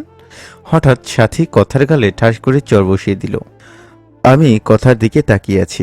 কথা কিছুই বলছে না। হঠাৎ কথা পা দুটো জাপটে ধরে বলল, রাজ, আমি জানি আমি অনেক অপরাধী। আমাকে তুমি ক্ষমা করে দাও। আমি তোমাকে ছাড়া বাঁচবো না। তোমার পায়ের নিচে একটু জায়গা দাও। আমি ঘুমোতে পারি না। ঘুমালেই তোমার মুখখানা ভেসে ওঠে। প্লিজ আমাকে ক্ষমা করে দিয়ে তোমার বুকে টেনে নাও। কথাকে ওঠানোর মতো ক্ষমতা যে আমার নেই। বুকের ভেতরটা দুমড়ে মুচড়ে যাচ্ছে। বুকের ভেতরটাতে কষ্টটাকে চাপা দিয়ে বললাম, ম্যাডাম এ কি করছেন? লোকজন দেখলে আপনাকে কি বলবে? মালিক হয়ে কর্মচারী পা ধরেছেন। ম্যাডাম প্লিজ আপনি চলে যান। আর কতবার বলবো আপনাকে আমি ক্ষমা করে দিয়েছি? রাজ, সত্যি আমি তোমাকে ছাড়া বাঁচবো না। প্লিজ আমাকে ছেড়ে যেও না। এমন সময় রাইসা ঘুম থেকে জেগে উঠে যায়। ঘুম থেকে জেগে উঠেই কথাকে দেখেই রাইসা চমকে যায়। বাবাই, এ পচা আন্টি কেন তোমাকে আবার মারতে এসেছে? কথা আমার পা ছেড়ে রাইসাকে কোলে তুলে নিতে গেলেই, এই তুমি আমাকে ছুবে না, তুমি পচা, তুমি চলে যাও। বাবা ওনাকে চলে যেতে বলো। রাইসা মামনি, আমার কোলে এসো। আমি তোমার মম। তোমার মমের বুকে আসবে না? ছি, তুমি আমার মম হতেই পারো না। আমার মম হচ্ছে। সাথীকে দেখিয়ে দিয়ে রাইসা দৌড়ে সাথীর কোলে গিয়ে বলল, মম, পচা আন্টিকে যেতে বলো। কি হলো, আপনি যাচ্ছেন না কেন? আপনাকে রাজ বলে না চলে যেতে? আপনার না স্বামী আছে? মিস্টার আকাশকে রেখে আপনি কেন আমাদের মাঝে আসেন? চরিত্র রাজের নয়, আপনার খারাপ। মেয়ে রেখে, স্বামীকে রেখে অন্য ছেলেকে বিয়ে করে এখন ওই ছেলেকে রেখে রাজের কাছে আসেন। আবার যখন রাজ ভালো লাগবে না তখন শরীরের চাহিদা মেটাতে অন্য কারো কাছে চলে যাবেন। আপনাদের মতো মেয়ে পতিতালয়েও ভালো, টাকার জন্য নিজেকে বিক্রি করে। প্লিজ চুপ করেন, আমি চরিত্রহীন নই। প্লিজ, আমি কিছু শুনতে চাইনি। আমি চাই আপনি চলে যান। কথা কান্না করতে করতে রুম থেকে বের হয়ে গেল। কথা চলে গেল। আমার চোখ দিয়ে অশ্রু বইতে লাগলো। সাথী আমার পাশেই বসলেন। সাথীকে বললাম, প্লিজ আমাকে একা থাকতে দেন। রাজ, তোমায় একটা কথা বলি। বলো। জানো রাজ, আমি নিজের অজান্তেই তোমাকে বড্ড বেশি ভালোবেসে ফেলেছি। তোমাকে ছাড়া আমি কেমন যেন শূন্য ছাড়া। তুমি চোখের আড়াল হলে আমার দম বন্ধ হয়ে আসে। জানো রাজ, আমি তোমার কাছে স্বামীর অধিকার চাই না। আমি চাই তুমি আমাকে রাইসার মা হয়ে থাকার অধিকার দাও। আমি জানি রাজ, তোমার মনে শুধু কথার বিচরণ। তবে কি জানো, পৃথিবীর খুব কম মানুষই তোমার মতো কাউকে পায়। কথা আপু হীরাকে কাজ ভেবে তোমাকে ছুঁড়ে ফেলেছে। যে মেয়ে তোমাকে ঠকিয়ে অন্য কাউকে বিয়ে করতে পারে, সে মেয়ে তো আবার তোমাকে ঠকাবে না তার কোনো নিশ্চয়তা নেই। প্লিজ সাথী, আমি ওসব কিছু শুনতে চাই না। কাল রাইসার অপারেশন, আজ রাতটা হাসপাতালে কাটিয়ে দিতে চাই। রাতে রাইসার বেডে বসে আছি। নার্স বসে থাকতে না করলেও ডাক্তারকে বলি মেয়ের কাছে বসে আছি। রাইসা ঘুমিয়ে আছে। আমি রাইসার মাথায় হাত বুলিয়ে দিচ্ছি। চাঁদের আলো জানালা ভেদ করে রাইসার মুখে পড়ছে। মুখটা কতটাই সুন্দর দেখাচ্ছে। মনে হয় না আমার মেয়েটা কত কষ্ট তার বুকের ভিতরে চাপিয়ে রেখেছে। মাথায় হাত বুলাতে বুলাতে কখন যে ঘুমিয়ে যায় তার খেয়াল নেই। হঠাৎ রাইসা বাবাই বলে চিৎকার দিয়ে উঠল। বাবাই, আমার খুব কষ্ট হচ্ছে। বাবাই, স্বপ্নে দেখলাম পচা আন্টিটা আমার কোলে নিয়ে আছে, আমার গালে মুখে চুমু দিচ্ছে। জানো বাবাই, আমার না খুব ভালো লাগছিল। বাবাই, আমার কোমরের বাম সাইডে খুব ব্যথা করছে। বাবাই, আমি মরে গেলে আমায় ভুলে যাবে? চুপ, মরার কথা বলবি না, তোর কিছুই হবে না। তুই যে আমার কলিজার টুকরা। বাবাই, তোমার বুকে আমায় শক্ত করে জড়িয়ে নাও, আমার যে খুব কষ্ট হচ্ছে। আমি রাইসাকে বুকের সাথে জড়িয়ে নিয়ে ডাক্তার ডাক্তার বলে ডাকতে লাগলাম। ডাক্তার এসে রাইসাকে ঘুমের ইঞ্জেকশন দিয়ে দিল। রাইসা ঘুমিয়ে পড়লো কিছুক্ষণের মাঝেই। ডাক্তার, আবার মেয়েটার কিছু হবে না তো? মিস্টার রাজ, অপারেশন করতে পারলে আমি মনে করি সব ঠিকঠাক হয়ে যাবে। আপনি কোনো চিন্তা করবেন না, বরং আল্লাহর কাছে প্রার্থনা করবেন। পরের দিন সন্ধ্যায় রাইসাকে যখনই অপারেশন থিয়েটারে নিয়ে যাবে তখন রাইসা কান্না করে দিয়ে বলল, বাবা, আমি তোমায় ছেড়ে যাব না। ডক্টর আঙ্কেলরা আমায় কোথায় নিয়ে যাচ্ছে, আমার খুব ভয় করছে। বাবাই, চলো তুমি আমার সাথে। এদিকে রাইসাকে নিয়ে অপারেশন থিয়েটারে ঢোকার সময়ও রাইসা আমার হাত দুটি শক্ত করে জড়িয়ে ধরে আছে। এক পর্যায়ে রাইসাকে নিয়ে অপারেশন থিয়েটারে প্রবেশ করলো। রাইসার অপারেশন হচ্ছে। আমি অপারেশন থিয়েটারের বাইরেই পায়চারি করছি, মনে মনে আল্লাহ তাআলাকে ডাকছি। হঠাৎ কাঁধে কারো স্পর্শ পেলাম। চেয়ে দেখি জুথি ম্যাম। ম্যাম, আপনি এখানে? হ্যাঁ, আমি আর ভাইয়া কি তার বোনকে ম্যাডাম বলে ডাকি? না, তা নয়, কিন্তু। কোনো কিন্তু না, তুমি আমার নাম ধরে ডাকবে। আচ্ছা। ভাইয়া, তুমি কাঁদছো কেন? সত্যি আল্লাহ তাআলা মহান। তিনি যদি ফেরেশতার রূপে তোমায় না পাঠাতো তাহলে আমার মেয়ের যে কি হতো। ভাইয়া, ওইভাবে আমার স্বামীর অবস্থা খুব খারাপ। আমার কাছে ফেরেশতা রূপে এসেছে, সাথে সাথে আমার স্বামী যে আমার সব। ওকে ছাড়া আমার নিঃশ্বাস স্বামীর অবস্থা খুব খারাপ। বোন, আল্লাহর রহমতের ভান্ডার, তার রহমত থেকে কেউ নিরাশ হয় না। ভাইয়া, আসি, পরে আসবো আবার। জ্যোতি চলে গেল। আমি অপারেশন থিয়েটারের বাইরে বসে আছি। প্রায় ঘন্টা দুয়েক পর ডাক্তার অপারেশন থিয়েটার থেকে বের হতেই ডাক্তারের কাছে গিয়ে বললাম, ডাক্তার, আমার মেয়ের কি খবর? Mister Raj, operation successful, but প্রচুর রক্তকরণ হয়েছে আর হসপিটালে রাইসার গ্রুপের রক্ত পাওয়া যাচ্ছে না। যদি রাতের মাঝে রক্ত না পাওয়া যায় তাহলে যে কোনো দুর্ঘটনা ঘটে যেতে পারে। আপনি চিন্তা করবেন না, আমরা অন্যান্য হসপিটালে খোঁজ রাখছি। ডাক্তার চলে গেল। আমি ফোন দিয়ে বন্ধু মহলে খোঁজ খবর নিলাম, কারো রক্তের গ্রুপের সাথে মিল আছে কিনা। অন্যদিকে কথা হসপিটালে এসে ডাক্তারকে বলল, ডাক্তার, রাইসার কি অবস্থা? অপারেশন সাকসেসফুল, বাট অপারেশনে প্রচুর রক্তকরণ হয়েছে। এখন যদি রাতের মাঝেই রক্ত ম্যানেজ করা না যায় তাহলে যে কোনো সময় অঘটন ঘটে যেতে পারে। এমন সময় নার্স এসে বলল, স্যার, ব্লাড ব্যাংকে ও পজিটিভ রক্তের গ্রুপ নেই। ডাক্তার সাহেব, রক্ত আমি দিব, তবে একটা শর্ত আছে। আমি যে রক্ত দেব রোগীর কোনো রিলেটিভ যেন না জানে। ঠিক আছে, চলেন। কথা তার নিজের শরীর থেকে জীবনের প্রথম রক্ত দিচ্ছে। রক্তের বন্ধনটা আরো দৃঢ় করছে। কথার রক্ত দেওয়া শেষ হলে বেডে কিছুক্ষণ শুয়ে থাকে। এদিকে ডাক্তার সে আমাকে বলে, মিস্টার রাজ, রাইসের জন্য রক্ত পাওয়া গেছে, আল্লাহর কাছে শুকরিয়া আদায় করেন। জি আলহামদুলিল্লাহ। ডাক্তার সাহেব, রাইসাকে দেখতে পারি? পারবেন। একটু পর ক্যাবিনে ট্রান্সফার করা হবে রাইসাকে, সো একটু অপেক্ষা করুন। ডাক্তার চলে গেলেন। মহান আল্লাহ তাআলার কাছে শুকরিয়া জানাচ্ছি, আমার কলিজার টুকরাটাকে হেফাজতে রেখেছে। প্রায় 3 ঘন্টা পর রাইসাকে কেবিনে ট্রান্সফার করা হলে আমি আর সাথী রাইসাকে দেখতে চাই। অন্যদিকে কথা রক্ত দেওয়ার পর বেডে কিছুক্ষণ শুয়ে থাকতেই ঘুমের রাজ্যে হারিয়ে যায়। হঠাৎ কথা দেখতে পায় রাজ সাথীকে বিয়ে করছে। সাথী যখনই কবুল বলবে এমন সময় কথা চিৎকার দিয়ে ওঠে, না, এ বিয়ে হবে না। রাজ শুধু আমার।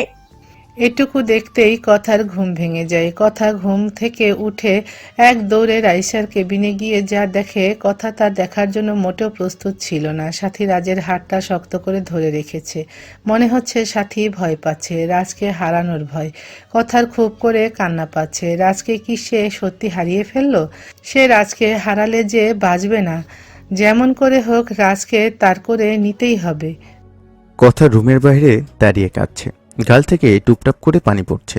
হঠাৎ আমি রুম থেকে বের হতেই দেখি কথা দরজার সাথে দেয়ালে হেলান দিয়ে কাঁদছে।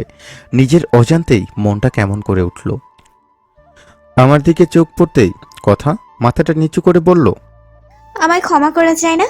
আমি জানি আমি অনেক বড় অপরাধী, তারপরও বলছি আমাকে একটি সুযোগ দাও। ম্যাডাম আপনি কাঁদছেন কেন? আপনার চোখের কাজলের মূল্য আমার মতো রাজের চেয়ে দামি। আপনি কাঁদবেন না। রাজ, আর অমন করে বলো না। তুমি যে আমার কলিজা, তোমাকে ছেড়ে সত্যি মরে যাব। তুমি আমাকে মেরে ফেলো, নয়তো বুকে টেনে নাও। আমি আর সহ্য করতে পারছি না। প্রতিনিয়ত অনুশোচনার অনলে পড়ছি আমি। তুমি যা করতে বলবে, যেভাবে চলতে বলবে, ওভাবেই চলবো। প্রয়োজনে তোমার বাড়ির দাসী হয়ে থাকবো, তবু আমাকে ক্ষমা করে কাছে টেনে নাও। ম্যাডাম আর কি চান আপনি? আর কত কষ্ট দিবেন? আমি আপনাকে চাই না। আর রাইসার মা হিসেবে সাথী পারফেক্ট। আর আপনি যদি আমার সামান্য পরিমাণও ভালোবেসে থাকেন, সেই ভালোবাসার কসম আপনি চলে যান। কান্না করতে করতে কথা হসপিটাল থেকে বের হয়ে চলে গেল। আমি কথার চলে যাওয়ার দিকে পলকহীনভাবে তাকিয়ে আছি। মনের মাঝে অজস্র স্মৃতি এসে নাড়া দিচ্ছে। আমি যে আজও কথাকে ভুলতে পারিনি। এখনো প্রতি রাতে তার ছবিকে বুকে নিয়েই যেয়ে ঘুমাই। কিভাবে ভুলবো তাকে? কিন্তু আমি চাই না কথাকে আর বিশ্বাস করতে, চাই না তার নতুন সংসার নষ্ট করতে। কারণ একটা সংসার নষ্ট হলে কতটা কষ্ট লাগে তা আমি বুঝি। তাই কথাকে কাছে পেয়েও দূরে সরিয়ে দিলাম। হঠাৎ কারো হাতের স্পর্শ পেলাম কাঁধে। তাকিয়ে দেখি সাথী। খাবে না রাজ? তুমি তো কিছুই খাওনি। তুমি কাঁদছো কেন? কি হয়েছে বলো না প্লিজ। ভালো না না নাই বাসলে কষ্টের ভাগটা দিতে পারো। কথা আপু এসেছিল না? হ্যাঁ, আমায় বলতে হবে। কথা আপু বল আর আবারও তোমায় কষ্ট দিতে আসছিল? বাদ দাও, চলো খাবে। সাথী বারান্দায় নিয়ে গিয়ে চেয়ারে বসালো আমায়। হাতটা ধুয়ে দিয়ে বলল, খাও। কিন্তু আমার খেতে মন চাচ্ছে না। এই যে খাচ্ছ না কেন? আচ্ছা আমি খাইয়ে দেই। ভয় পেতে হবে না, ভালোবাসা চাইবো না, তোমার পাশে রাখো, তাতেই হবে। খাবো না। তার সত্ত্বেও সাথী খাবার মুখে তুলে দিচ্ছে। কিন্তু আমার এমন মনে হচ্ছে কেন, বুকের ভেতরটা কেমন যেন চিনচিনে ব্যথা করছে। সাথী এক লোকমা শেষ করে আবার মুখের সামনে খাবার তুলে দিবে। তখন দেখলাম হসপিটালের একটা রুমের কোণা থেকে দুটি চোখ ছলছল দৃষ্টিতে তাকিয়ে আছে আমার দিকে। না খেয়ে উঠে পড়লাম। আমার খাওয়া শেষ না করে উঠে পড়া দেখে সাথী পিছনে থেকে হাতটা টেনে ধরল। Please don't touch me. সাথী আমার হাতটা ছেড়ে দিয়ে ঠায় দাঁড়িয়ে রইল। আমি কথার কাছে গিয়ে ঠাস করে চর বসিয়ে দিলাম। ছি, লজ্জা করে না নিজের স্বামী রেখে অন্যকে জ্বালাতে? আর আপনাকে না বলেছি বাসায় চলে যেতে? যান, আপনার স্বামী মিস্টার আকাশ হয়তো আপনাকে মিস করছে। আকাশ আমার স্বামী নয়। বাহ, ভালোই। তাহলে কি আপনার স্বামী? আমার স্বামী তুমি। তুমি আমার জীবন, আমার ভালোবাসা, আমার হার্ট। প্লিজ স্টপ, বন্ধ করেন না এসব ড্রামা। রাজ, সত্যি বলছি, আমার স্বামী তুমি, আর কেউ নয়। আমার মন, প্রাণ, দেহ, যৌবন সব তোমার। এই কথা শুনে নিজেকে আর ঠিক রাখতে পারলাম না। যে মেয়ে তার কোলের শিশুকে রেখে অন্য ছেলেকে বিয়ে করে, সে কিনা বলছে তার কোনো স্বামী নেই। তাই কষে গালে থাপ্পড় বসাতে আমার বুকটাই এসে পড়ল। এই যে মিস্টার রাজ, কি করছেন? এই ম্যাডাম আপনার মেয়েকে রাতে রক্ত দিল। আর ম্যাডাম যদি রক্ত না দিত তাহলে আপনার মেয়েকে হয়তো বাঁচানো যেত না। আর আপনি কি না তাকেই মারছেন? আর এই যে ম্যাডাম, আপনাকে না বললাম বাসায় গিয়ে রেস্ট নিতে? 1 পাউন্ডের জায়গায় 2 পাউন্ড রক্ত দিলেন। আপনার শরীর তো এমনিতেই দুর্বল। ডাক্তারের কথা শুনে বুকের ভেতরে অভিমানের পাহাড়টা মনে হয় গলতে শুরু করছে। কথাকে বুক থেকে সরিয়ে দাঁড় করিয়ে বললাম, ম্যাডাম এসব কেন করছেন আপনি? আমার মেয়ের জীবন বাঁচাতে যদি আমার জীবনও চলে যেত, তবু আমার মেয়েকে বাঁচাতাম। এমন সময় পিছন থেকে সুইটার ডাক শুনে আমি এর কথা পিছনে ফিরে তাকালাম। পিছনে তাকিয়ে দেখি আকাশ সাহেব, কথার বর। মনের ভেতরটা মুচড়ে দিয়ে উঠল। কথা আকাশকে কি যেন বলতে গিয়েও থেমে গেল, শুধু বলল, তুমি চলে যাও, আমার একটু কাজ আছে, আমি পরে আসব। কেন? আপনার বরের সাথে যান। রাজ, তুমি যা ভাবছো তা ভুল ভাবছো। এমন সময় সাথী এসে আমাকে জড়িয়ে ধরল। সাথীর এমন কর্মকাণ্ডে রাগ হচ্ছে, মন চাচ্ছে কষে থাপ্পড় দেই। তার স্পর্শগুলো আমাকে বোঝায় যা হচ্ছে তা ভালো হচ্ছে না। রাজ, আমি অনেক খুশি আমার মেয়ের জ্ঞান ফিরেছে। আমার মেয়ে আমায় মামনি বলে ডেকেছে। তুমি চলো, আমাদের রাইসা মামনির জ্ঞান ফিরেছে। সাথীর কথায় সব ভুলে গেলাম। দৌড়ে রাইসার সামনে মিটমিট করে তারার মতো চোখ দুটো পলক ফেলছে কলিজার টুকরোটা, আর আমায় বলছে, পাপাই তুমি কোথায় গিয়েছিলে জানো না? তোমাকে এক মুহূর্ত না দেখতে পেলে আমার কতটা কষ্ট হয়। পাপাই, আমি সুস্থ হব তো? তোমার সাথে আবার লুকোচুরি খেলতে পারবো তো? বলো পাপাই। হ্যাঁ মা, অবশ্যই পারবি। পাপাই, তুমি আর মামনি কিন্তু একদম অভিমান করবে না। তুমি মামনিকে ভালোবাসো না? মামনি তোমায় কত ভালোবাসে। তুমি মামনিকে জড়িয়ে ধরো না। সিনেমাতে দেখি বাবাই মম একসাথে থাকে, তোমরা থাকো না। আমার কষ্ট হয় না তোমাদের কষ্ট দেখে? পিছনে দাঁড়িয়ে কথা রাইসার কথাগুলো শুনছে। কথা কিভাবে বুঝাবে? রাইসার মম কথা সাথী নয়, মনে মনে আল্লাহকে ডাকছে। হে আল্লাহ, আমার কলিজা যে ফেটে যাচ্ছে। আমি কিভাবে বুঝাবো রাইসাকে? তার অভাগী মা আমি। আমার মেয়েকে যে আমি কষ্ট দিয়েছি। এই বাবাই, পচা আন্টি এখানে কেন? জানো বাবাই, আমি স্বপ্নেও দেখি এই আন্টি তোমাকে বকা দেয়, তোমায় মারে। আমি বকা দিয়েছিলাম বলে আমার মুখ রক্তাক্ত করেছিল। বাবাই চলে যেতে বলো ওকে। কি হলো? আপনি এখানে কেন? দেখছেন না আমার মেয়ে আপনাকে সহ্য করতে পারছে না? আপনি চলে যান। আর আপনি না বলেছিলেন পতিতার মেয়ে একটা রাইসা, আপনি কেন তাহলে এই পতিতার মেয়েকে দেখতে আসছেন? সাথীর কোনো কথার জবাব কথা দিতে পারবে না। নীরবে চোখের জল ফেলা ছাড়া যে আর কিছু করার নেই তার। এদিকে রাইসার মুখের দিকে তাকাতেই সে কাটা দাগটা ভেসে উঠল রাইসার রক্তমাখা মুখ। কথার প্রতি যতটা ভালোবাসা তার চেয়ে বেশি ঘৃণা জমে গেছে। কি হলো? আপনি যাবেন না? কথা দাঁড়িয়ে কাঁদছে। আমি কোনো উপায় না পেয়ে বললাম, কি হলো? আপনি যাবেন না? আমার মেয়েকে আর কত কষ্ট দিবেন? জন্ম নেওয়ার আগে যাকে মেরে ফেলতে চেয়েছিলেন, জন্ম নেওয়ার পর যাকে রক্তাক্ত করেছিলেন, পতিতার মেয়ে নামে যার সার্টিফিকেট দিয়েছিলেন, আর কি চান? প্লিজ আপনি চলে যান। কথা রুম থেকে বের হয়ে চলে গেল। সাথে আমার হাতটা শক্ত করে চেপে ধরল। কথা দরজায় দাঁড়িয়ে করুণ দৃষ্টিতে ফিরে তাকালো। কথার ছলছল দৃষ্টির চাহনি হৃদয়ে রক্তক্ষরণ বইয়ে দিল। হঠাৎ পকেটে থাকা ফোনটা বেজে উঠল।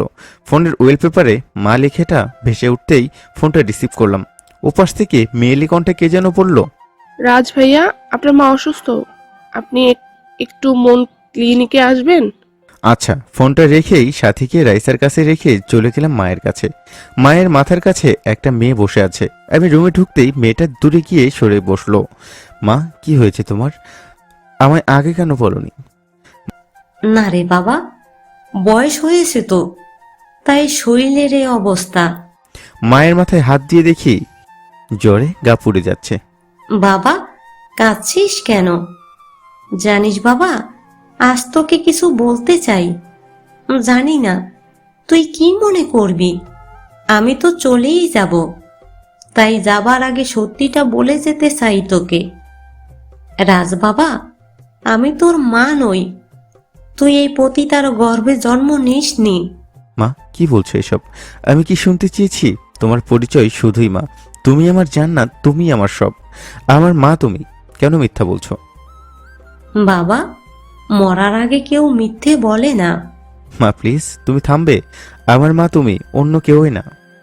রাজ বাবা, মরার আগে কেউ মিথ্যে বলে না। কোনো পতিতার ঘরে তোর মতো ছেলের জন্ম হয়নি বাবা। তুই এই শহরের সবচেয়ে সম্ভ্রান্ত বংশের ছেলে। তোর বাবার নাম রাজ্জাক চৌধুরী। কি বলছো এসব মা? হ্যাঁ বাবা, সত্যি বলছি। তোর বাবা এই শহরের নামকরা ধনীদের মাঝে একজন। তুই ছিলি তোর মা বাবার একমাত্র আদরের দুলাল। তোর বাবা একদিন রোড অ্যাক্সিডেন্টে মারা যায়। তোর মা বিধবা হয়ে যায়। তোর মা তোর মামাকে নিয়ে আসে তোদের বাড়ি। পরে তোর মা জানতে পারে তোর মামাই তোর বাবা রোড অ্যাক্সিডেন্ট করিয়েছে, তোর মামাই তোর মাকে বিধবা বানিয়েছে। আজ থেকে 26 বছর আগের কথা। আমি তখন যুবতী ছিলাম। তোর মামা আমাকে নিষিদ্ধ পল্লী থেকে নিয়ে যায় ভোগ করার জন্য। তোর মা তোদের বাংলোতে আসলে তোর মামার কুকীর্তি জেনে যায়, তাই তোর মাকে পুড়িয়ে মারে। আমি তোর মাকে বাঁচাতে পারিনি বাবা। তোর মাকে বাসা থেকে বের করার আগেই মারা যায়। তাই তোকে তোর মৃত মায়ের বুক থেকে টান দিয়ে উঠিয়ে বুকের সাথে জড়িয়ে নেই। তোর মায়া ভরা মুখটা একটা পতিতাকেও মায়ের সাজ জাগিয়েছে। তোকে পেয়ে মাতৃত্বের অনুভূতিটা বুঝেছি। বাবা, কাঁদছিস কেন? মা, এসব বলো না, আমি সহ্য করতে পারি না। রাজ বাবা, আমায় ক্ষমা করে দিস। আমার না খুব কষ্ট হচ্ছে। বাবা, আমার একটু কাছে আস, তোর মাথায় শেষবারের মতো হাত বুলিয়ে দেই। মা আমার মাথায় হাত বুলিয়ে দিচ্ছে। আমি মায়ের কাছে মাথাটা দিয়ে চোখ বুজে আছি। সকল কষ্টের মাঝেও হৃদয়ে প্রশান্তি বয়ে যাচ্ছে।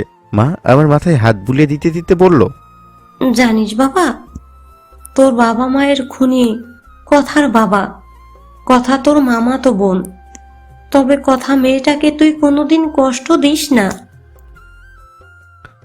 মা আর কথা বলছে না। মা কথা বলো, কথা বলো তুমি। ডাক্তার প্লিজ দেখেন আমার মায়ের কি হলো। ডক্টর এসে হাতের নাড়ি চেক করে বলল, আপনার মা আর নেই। সরি মিস্টার রাজ। ডাক্তার আপনি মিথ্যা বলছেন। মা দেখো ডাক্তার মিথ্যা বলছে। তুমি কথা বলো মা। ও মা কথা বলো না মা। কেন? মাকে জড়িয়ে ধরে কাঁদতে লাগলাম। আমার যে শেষ আশ্রয়স্থল মায়ের পদতলটাও হারালাম। পরের দিন মাকে দাফন করে হসপিটালে এসে দেখি রাইসা কাঁদছে আর বলছে, আমার বাবাই কোথায়? আমার বাবাইয়ের কাছে যাব। মামনি, তোমার বাবা আসবে, তুমি কান্না করো না, তোমায় অনেকগুলো খেলনা কিনে দেব। আমার কোনো খেলনা চাই না, তুমি পচা। তুমি আমার আমার বাবাকে মেরে তাড়িয়ে দিয়েছো, সেজন্য হয়তো বাবা আসতে পারছে না। মামনি, আমার বুকে আসো, তোমার বাবা আসবে তো বললাম। আসবে না তো ছাই, আমার মম কই? তুমি চলে যাও। কথার হাত থেকে ফোনটা নিয়ে ফ্লোরে ঢিল মারল। কথা রাইসাকে বুকের সাথে জড়িয়ে ধরে বলল, মামনি এটাও ঢিল মারো, তবু আমাকে মা বলে ডাকো। না, তুমি আমার বাবাকে মেরেছো। যতদিন না আমার বাবাইয়ের কাছে সরি না বলবে, তোমার সাথে কথা বলবো না। আর আমার মম আছে। হঠাৎ সাথী কোথায় থেকে এসে রুমে ঢুকলো। আমি জানালার গ্রিল ধরে মামের খুনসুটি দেখছি। আপনি এখানে কেন? মামনি দেখো, এই আন্টি এসে আমাকে বুকে নিতে যাচ্ছে, মম বলে থাকতে বলছে। বলো মামনি, তুমি আমার মম। কি হলো? আপনি কি চান? কেন আমাদের বিরক্ত করছেন? আপনি আর আমাদের মাঝে আসবেন না। আপু, আমি শুধু আমার মেয়েটাকে দেখতে এসেছি, একটু বুকে নিয়েই চলে যাব। মাথাটা নিচু করে বলল, আপু, আজ আপনাকে বলতে চাই, শুনুন, রাজকে আপনি অনেক কষ্ট দিয়েছেন। এমন একটা রাত নাই যে আপনার ছবি বুকে নিয়ে কাঁদেনি। আপনি সেদিন অফিসে সবার সামনে চরিত্রহীন বলে ধিক্কার দিলেন। আপনার স্বামী আকাশ সাহেব সবার সামনে রাজকে চড় মেরেছে। আপনি তো দেখে মজা নিয়েছেন। ছি, আপনি এতটা নীচ। একটা মানুষকে চরিত্রহীন বানাতে আপনার বিবেকে একটুও বাঁধলো না। আর রাইসা আপনার মেয়ে নয়, রাইসা আমার মেয়ে। শুধু জন্ম দিলেই মা হওয়া যায় না। যে মা সন্তানকে ভূমিষ্ঠ হওয়ার পরই মেরে ফেলতে চায়, যে বাবা তার মেয়েকে বাঁচাতে তার মায়ের কাছ থেকে নিয়ে আসতে চায় শুধু মেয়েটাকে বাঁচাবে বলে, কিন্তু পতিতার মেয়ে নামে আখ্যায়িত পায় সে নিজের মেয়েকে যখন মা পতিতার মেয়ে বলে, রাজ তখন বাবা হয়ে নিজের কিডনি বিক্রি করে তার মেয়ের জীবন বাঁচায়। কি হলো, কাঁদছেন কেন? বুকের ভেতর হাহাকার করে উঠলো? নাকি রাইসা বেঁচে আছে সেজন্য? ছি, আপনি মা জাতির কলঙ্ক। শুনুন, আপনাকে আজকে বলি, রাজকে আমি ভালোবাসি বলতে গেলে নিজের চেয়েও বেশি। আমি ওকে ছাড়া বাঁচবো না। আর রাইসা আমার মেয়ে। আপনার কাছে আজ আমি রাইসাকে ভিক্ষা চেয়েছি, কারণ আমি কোনোদিনও মা হতে পারবো না। শেষ নিঃশ্বাস পর্যন্ত রাইসাকে বুকে নিয়ে কাটাবো। আরেকটা কথা আপনি চান না রাজ সুখে থাকুক, চান না রাজ শান্তিতে থাকুক, আপনার মেয়ে একটু প্রাণ খুলে হাসুক। যদি চান কখনো আর আসবেন না। আর শুনুন, নেন এতদিন আমি রাজকে শুনে নেন, এতদিন আমি রাজকে ভালোবাসতাম। যেদিন আপনি আর আপনার স্বামী আকাশ মিলে রাজকে মেরে অফিস থেকে তাড়িয়ে দিয়েছেন, সেদিন থেকে রাজও আমায় ভালোবাসে। আপনি প্লিজ চলে যান। আপু, আমি শুধু একটিবার শুনবো আমার কলিজার টুকরা রাজ আমায় সত্যি ভালোবাসে কিনা। আমার মন বলছে আমার প্রতি যত রাগ অভিমান থাকুক না কেন, আমি যতই খারাপ হই না কেন, আমার রাজ শুধু আমায় ভালোবাসে। এমন সময় আমি চোখের পানি মুছে রুমে ঢুকলাম। রাইসা আমাকে দেখেই বাবাই করে কান্না শুরু করে দিল। বাবাই, তুমি আসছো বাবাই? এই আন্টি কি আবার তোমাকে বকা দিয়েছে? আবার কি তোমাকে মেরেছে? জানো বাবাই, আমি এতগুলো বকা দিয়েছি। বাবাই, তুমি কাল কোথায় ছিলে জানো? কাল রাতে আমি একটুও ঘুমোইনি। মমকে জিজ্ঞেস করো। ও বাবাই, কাঁদছো কেন তুমি? বাবাই, তুমি খাওনি? তোমাকে অমন দেখাচ্ছে কেন? মনে হচ্ছে মা হারিয়ে আমি মা পেয়েছি। মা মরাতে বুকের ভেতরটায় যে আগুন জ্বলতেছিল, রাইসাকে বুকে নিয়ে শীতল স্পর্শে সেই আগুনে জল ঢেলে দিলাম। হঠাৎ পায়ে কারো হাতের স্পর্শ পেয়ে চেয়ে দেখি কথা, পাটা টান দিতেই। প্লিজ পাটা টান দিও না রাইসা মামনি। মা আমার, দেখো আমি তোমার বাবাইয়ের পা ধরেছি, তোমার বাবাইকে সরি বলেছি। তুমি আমায় একবার মম বলে ডাকো। তোমার বাবাইকে বলো তোমার এই হতভাগী মমটা তোমার বাবাইকে ছাড়া বাঁচবে না, সত্যি মরে যাবে।